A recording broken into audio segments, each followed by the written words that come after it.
I am making a Smash-like fighting game played from a top-down perspective. This is the second part of my game graphic design. So if you haven't watched the first part, watch it. Anyway, last time I finished the character model and animations, making sure everything is synced and looks well. In this video, I will go over the arena and projectile design. First, I wanted to create the basic stage look.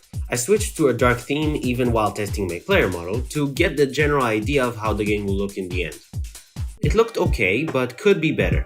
I needed to add some texture because just a smooth floor looked weird. I tried some futuristic floor texture for like an hour, but every photo looked weirder than the last. So I did what everyone must do when they can't get a floor texture on a random free website from Google.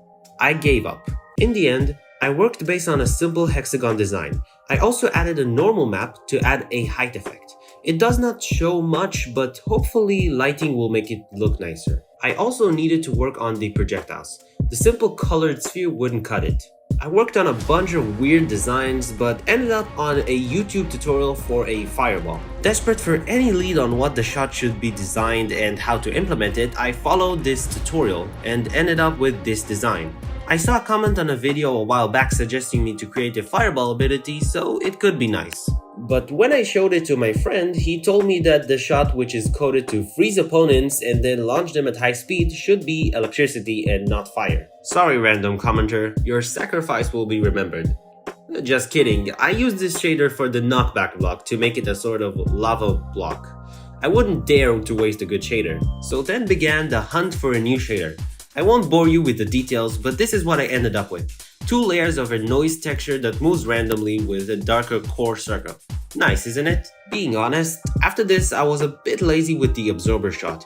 This shot was meant to absorb the properties of any wall it touches, so I needed the texture to be able to easily change color. So I just used the same regular sphere, but added a shrinking circle particle effect to make it look absorbing. If you have any good texture for the main shot, let me know in a comment. I already showed the knockback block turned magma block, but I also redesigned the other stage elements. The regular walls were the easiest, just a darker tone of the floor to pop out, no real need for any texture. Next was the ice floor. I have tried to find a shader before with no success, but now with the extra knowledge, I went back to those same shaders I tried, and it now worked for some reason. I messed around with the ice texture and ended up with this, which looked fine but had this weird light fracturing effect, so I will leave it up to you in the comments if I should change it or not. The last part was the electric wall, and by combination of being lazy and just making sense, I reused the electric shot texture with a square shape. This looks really cool and worked well until I put my stretch out wall. Now it looks fine from the stretch side, but the smaller side looks like it is having a seizure. I took a good look at it and decided I was too lazy to change it now.